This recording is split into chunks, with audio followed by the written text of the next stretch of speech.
21 horas en toda la República Argentina, 20 horas en Chile. Y vamos a hablar con una amiga, me voy a dar el gusto. Ella es Pamela Jofré, ella es médica, gastroenteróloga infantil y desde hace un tiempo se ha dedicado a la medicina narrativa. Y vamos a charlar un poco de todo, un picadito, que de eso se trata la amistad, ¿no? Cuando uno habla con alguien que quiere mucho, habla de todo un poco. Hola Pame, ¿cómo estás? Bienvenida. Bien. Qué gusto. Hola Pablo, qué gusto verte. Qué gusto verte. Estar contigo, qué gusto conversar y retomar. Retomar. Hola a todos. Retomar lo que serían nuestras viejas épocas era tomar 2 veces. Bueno, ¿cómo estás, Pame? Muy bien, un poquito frío de este lado de la cordillera hasta ahora, pero bien, un día raro, pero lindo, sí. Bien otoñal. Otoñal, pero un otoño que nos pilla con muchas novedades. Sí, entonces, claro. Nada, esperamos, estamos así. Chile desde hace un tiempo está muy revolucionado, es un caldero interesante. Hemos charlado en alguna oportunidad, Pame, que la juventud ha estado movilizando, creo que en toda Latinoamérica, ¿no? En Colombia también tiene mucho que ver con las y los jóvenes. En Chile, por suerte, también hay una generación más chica que nosotros que está movilizada. Contame un poquito, antes de meternos en la medicina narrativa, contame un poquito cómo está Chile hoy con esto de la votación que da lugar a la nueva constitución.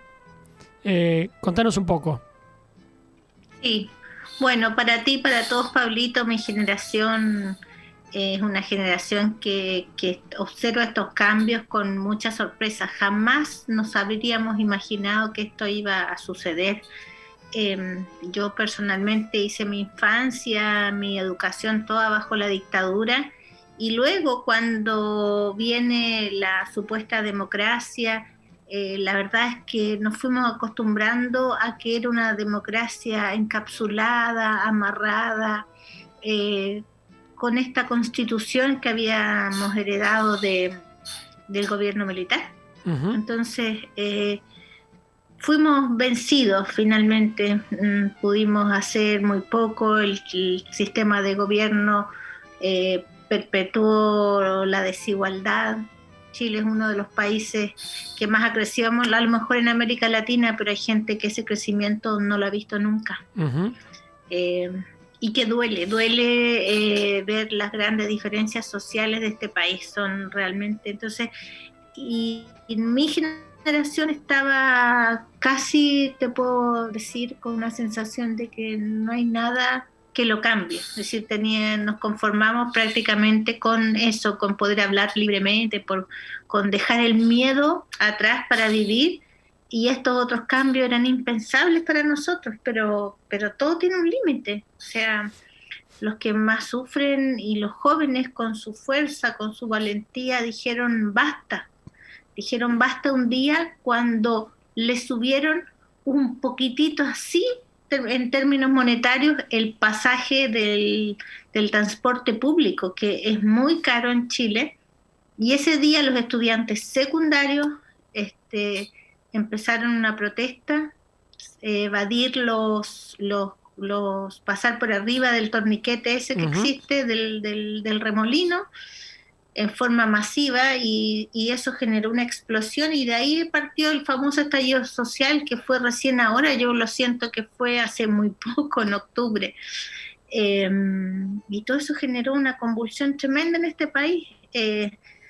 Se habla una frase en todos lados, Chile despertó, y yo que del lado de la medicina narrativa, claro, uno le dio mucho miedo a todo lo que pasaba, porque obviamente que la rabia contenida, la violencia ejercida de otras maneras, salió así, salió fuerte, se expresó hacia afuera, y obviamente que muchas veces todos vivimos alguna situación intimidante, pero también era cuestión de leer los carteles, Pablito. Si nos podemos pasar directamente a las historias que contaban los carteles, la manifestación era impresionante. O sea, uno desde la salud pública, desde la educación pública, tenía mucho contacto, pero otro es leer y leer cada joven. Por ejemplo, me recuerdo carteles que decían, vengo a protestar por ti, mamá, que falleciste esperando que te operaran de un cáncer de no sé qué, por mi abuela que su jubilación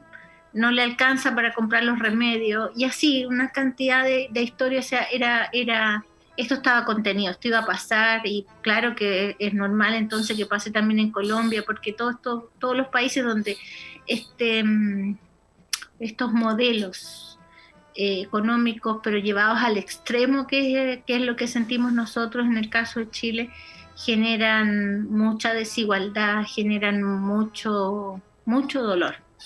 Sí, y ese dolor salió, y los jóvenes lo permitieron, lo impulsaron hacia afuera, y ahí estamos. Sí, y está claro que el oprimido y la oprimida finalmente vos lo podés silenciar durante muchos años, pero en algún momento toma voz propia. Entonces, creo que hay una generación política, y esto vos viviste muchos años en Argentina y lo sabés tanto como yo, como que hace caso omiso a eso, ¿viste? Como que, bueno, nunca va a haber una manifestación tan... o sea, va a ser tan violenta que nos van a sacar del lugar donde estamos. Y finalmente sucede, eso es casi inevitable. Y por suerte sucede, ¿no? Sí, sí, es una maravilla. O sea, yo recuerdo que durante muchos años, por ejemplo, fui a votar, pero iba a votar ya sea para, qué sé yo, para presidente, para lo que fuera, y votaba siempre con una sensación de el menos, digamos, malo, por así decirlo, el que me representa menos mal, pero nunca con una felicidad.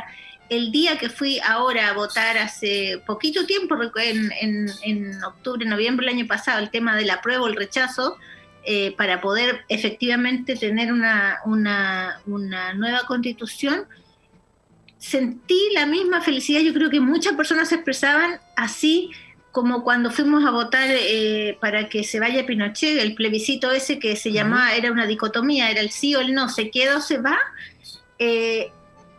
Desde esa época que uno no votaba como con ganas, con la convicción de ir a votar realmente por algo que yo quiero, no por algo que es, bueno, dentro de las posibilidades, no quiero que salgan estos, entonces voto por los otros, una cosa claro. Así, que es bien especial eso. Bueno, ahora íbamos a votar así, pero con la potencia de estar haciendo lo que uno quería.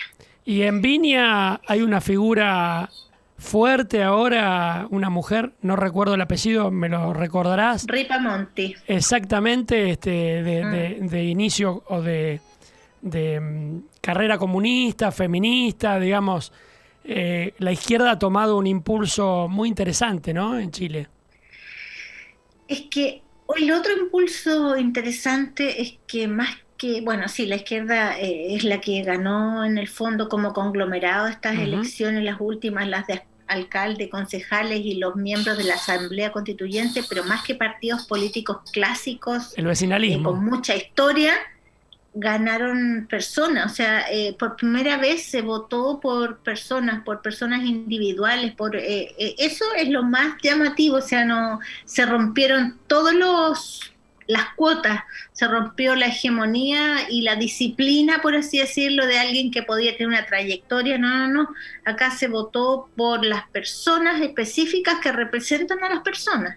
Y bueno, y en esa representación sí se expresa una mayoría claramente de izquierda, y entran actores nuevos, o sea, una generación que se dedica hoy a la política y que son jóvenes de 30 años. La alcaldesa de Santiago una alcaldesa comunista, una economista jovencita, creo que tiene 34 años, y eso es una alcaldía emblemática. Y por primera vez va a haber una mujer muy joven. Y lo mismo acá en Viña del Mar, que llevábamos 17 años con un gobierno de la extrema derecha y las mismas personas, ¿no? Es un cambio que uno dice, pero todavía no es que uno tenga un sueño, que esto haya sido un sueño, porque era algo que no se imaginaba simplemente. O sea, claro, jamás teníamos estos sueños. No sé si me explico. Sí, claro, bien. sí.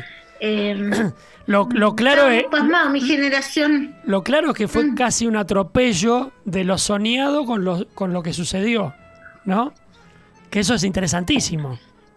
Es una sorpresa, es algo impensado, y estamos todos todavía como analizando, leyendo qué es este nuevo escenario, qué es este nuevo Chile, qué es esta nueva historia que se teje de la mano de muchas mujeres, de muchos jóvenes y de muchos, digamos... figuras no de la mano de los conglomerados políticos, claro, figuras individuales figuras independientes que pesan... Sí, que que tienen un capital político de credibilidad en la ciudadanía, y el ciudadano no le importó nada y fue y votó por ellos, y fueron tantos los que pensaron así que subieron a gente que nunca pensaba. Pame, ¿cómo está atravesando Chile la pandemia?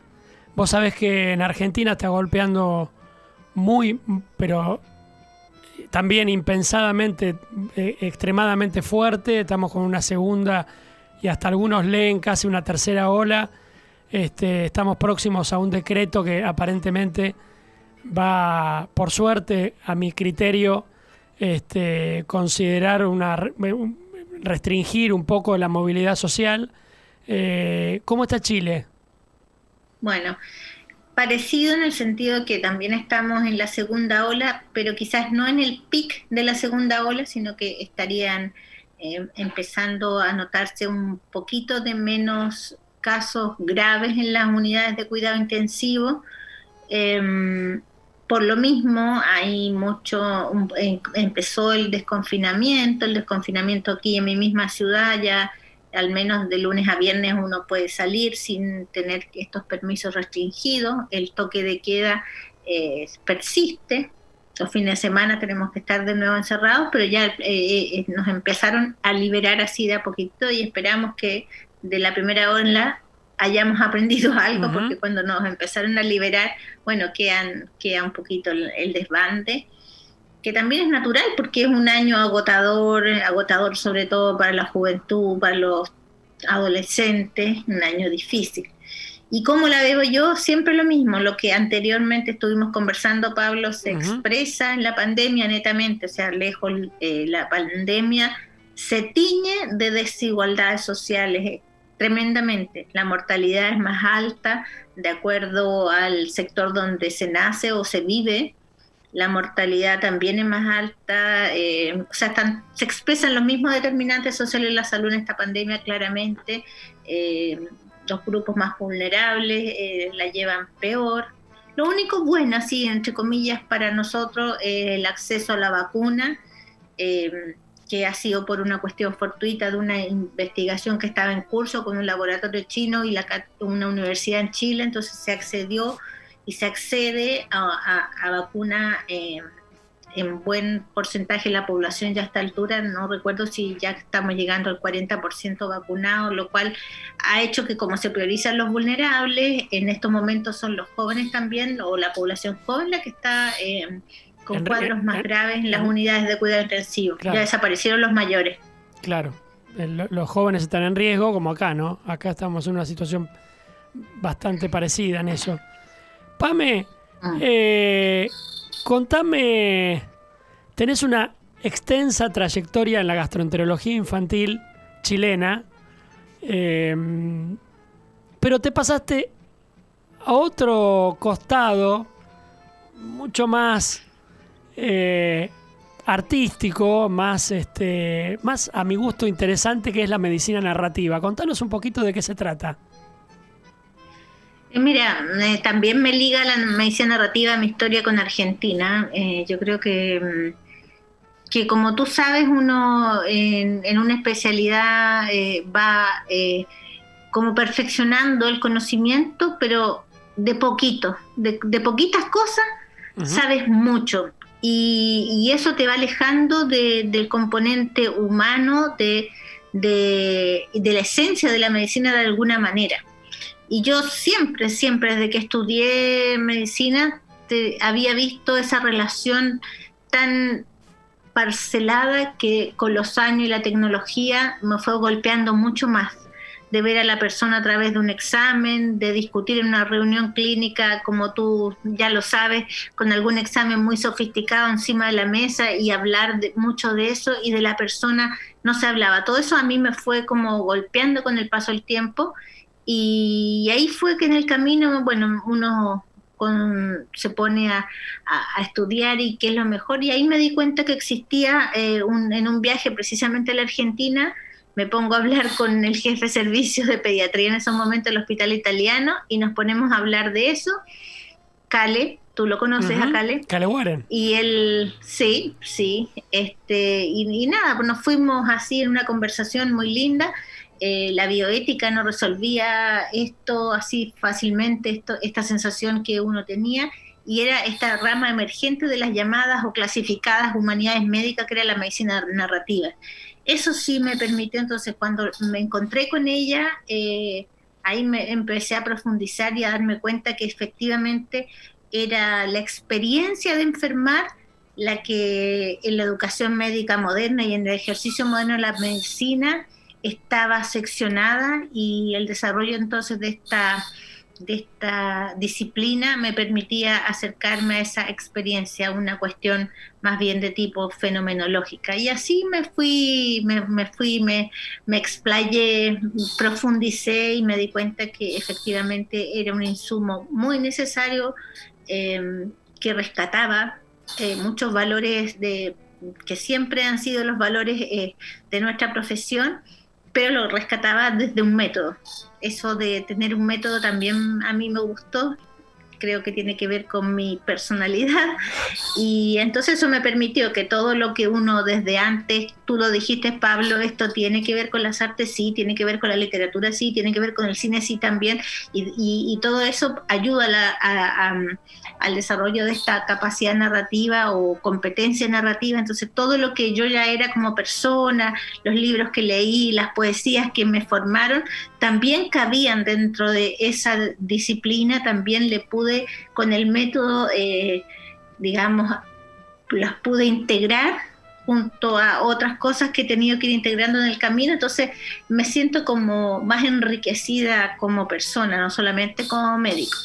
Esta es una etapa de la vida en que me hace mucho sentido trabajar en esto, profundizarlo, haberlo llevado a la universidad y trabajar con los estudiantes, porque enriquece a la persona, también al ser humano que es el médico, que es el profesional.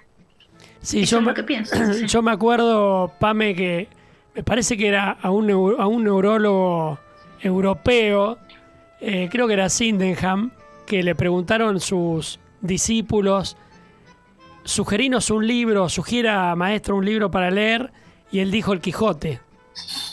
Sí. Como diciendo, primero lean esto y después, o sea, lean al ser humano o a las personas y después lean medicina. Y estás dando medicina narrativa en la universidad a los alumnos y alumnas, sí, de medicina. Qué interesante. Sí, de medicina, sí, en la Universidad de Valparaíso. Ahí formamos un laboratorio y trabajamos con la disciplina, con los estudiantes, fundamentalmente de pregrado, en algunas actividades como electivas, digamos, y también en actividades que están tan integradas en el currículum. Pero me interesó lo que contaste de la anécdota. Efectivamente, una de las conclusiones que le podríamos dar a tus auditores, Pablo, es que la medicina narrativa lo que pretende en el fondo es básicamente hacernos más expertos en captar historias y en interpretar historias, porque el enfermar en el fondo, y el acceder a las enfermedades de nuestros pacientes es acceder a eso, a sus historias. Cuando nosotros en la carrera de medicina o en la especialidad que sea nos hacemos expertos en algo, ¿no?, de alguna enfermedad, no nos habilita para atender toda la diversidad que significa la vivencia de una enfermedad, desde la cultura que tú traes, desde la vida que te define como persona, la historia, de tantas cosas, tu biografía. Entonces nosotros tratamos de, en el fondo, hacer entender a los estudiantes que podemos ser expertos en enfermedades, pero el experto en la persona es aquel que tenemos enfrente, y entonces tenemos que desarrollar esas capacidades para poder comprenderlo. Y precisamente en el Quijote y en los clásicos, por ejemplo, hay muchas historias que nos habilitan le llamamos, esto tiene mucha filosofía que la soporta, le llamamos imaginación narrativa, que es un concepto que viene desarrollado, yo diría, desde antiguo, pero en el tiempo moderno la filósofa que le ha dado soporte así bien ordenadito es Martha Nussbaum, una filósofa norteamericana. Entonces, es como resumir que no podríamos vivir tantas vidas para conocer la diversidad que existe en historia, y los libros o la literatura o los formatos narrativos que sean nos habilitan en esa capacidad entonces de conocer diversas historias que luego nos sirven para interpretar también a nuestros pacientes. Algo así. Clarísimo, muy, muy, muy interesante. Contame, Pame, ¿qué estás leyendo? ¿Qué estás leyendo? ¿Qué tenés en la mesita de luz? Claro, no sabía que me ibas a hacer esa pregunta, pero justo estoy acá al lado. A ver. Que me imagino que a lo mejor ya hablaron de esto en la radio. ¿Qué es? A ver, ahí... Se llama El infinito en un junco. ¿De quién es? Bueno, El infinito en un junco es un libro que está sonando en el mundo hispano, pero también ha sido traducido a muchas lenguas. Es de Irene Vallejo, una mujer muy joven. Sí. Irene Vallejo. Sí. Una mujer muy joven que, bueno, que ahora también es periodista y es una filóloga, que ha hecho una investigación muy, muy linda sobre la invención, dice, de los libros en el mundo antiguo, su manera de narrar, su manera de describir, la historia de la Biblioteca Alejandría, tanta anécdota, tanta mitología que ella pone acá en esta hermosura de libro. Es como un bestseller que yo creo que lo van a leer, vamos a terminar todos algún día hablando de este libro. De todas maneras, o sea, este libro no va a pasar de moda por mucho tiempo, es lo que yo siento. Bien, ya lo anoto. Y antes de eso, ¿qué estabas leyendo antes? Estaba leyendo una cosa que no la he terminado todavía. ¿Sos de leer varios libros a la vez? Sí, seguro, sí, porque soy una compradora. No son de lo dejé ahora, pero era uno de Sabater, porque estoy estudiando también al mismo tiempo filosofía, entonces él me hace unos resúmenes buenos. Hay un libro que es de Sabater, de Fernando Sabater, filósofo español. Sí. ¿Y qué pasa? Hace un recorrido de su visión de distintos filósofos que él va seleccionando y en su importancia. Entonces, bueno, desde Aristóteles y tal hasta el mundo moderno. Me gusta que en nuestra impronta como chilenos, no sé, yo no estudié mucha filosofía en la enseñanza, digamos, preuniversitaria, pero poco se nos hablaba de Ortega y Gasset. Entonces él tiene un capítulo ahí súper bueno, y en ese me había quedado un poco pegada y lo volví a leer de nuevo, y ahí fue cuando ya me han llegado otros libros que me entusiasmaron y los dejé suspendidos. Eso. Pame, ¿extrañás Buenos Aires? ¿Extrañás Argentina? Sí, mucho, Pablo. Me gusta tanto ese país, un país amable, lindo, mucho más igual, que ustedes no se dan cuenta que es una sociedad mucho más igualitaria que Chile, una sociedad donde hay una dignidad diferente desde que todo chico que nace, si se le dieran las condiciones al menos, puede ir a la educación universitaria. Uh-huh. Acá la universidad, la matrícula mayor en este país la tienen las universidades privadas. Entonces eso marca una diferencia notable. Cuando tú caminas por Buenos Aires o te subes a un taxi en Buenos Aires, tú puedes sostener una conversación amable, gentil, entretenida con el ciudadano común. Y eso te marca, llama mucho la atención a quien ha vivido como yo casi toda su vida en Chile. Y también echo de menos los olores, Pablo. Te vas a reír, no solamente el olor de café, echo de menos el olor en invierno, sentía mucho el olor al gas de ciertos autos. O sea, cuando llego a sentir ese olor, me acuerdo inmediatamente de Buenos Aires o de cómo funcionaban los artefactos, las cocinas, me parece, y la calefacción también olía así especial, hasta la ciudad yo sentía ese olor. Y por supuesto la humedad, que me terminé acostumbrando y que me gustaba al final. Al principio claro, me sofocaba y después me gustaba. Sí, echo de menos. Pero fundamentalmente las personas. Me acuerdo que compartimos esos años que Salas jugaba en River. Sí, sí. Y que ustedes se ven con Rodrigo, con tu marido, se habían hecho amigos de... No me acuerdo el nombre de Salas. ¿Cómo era?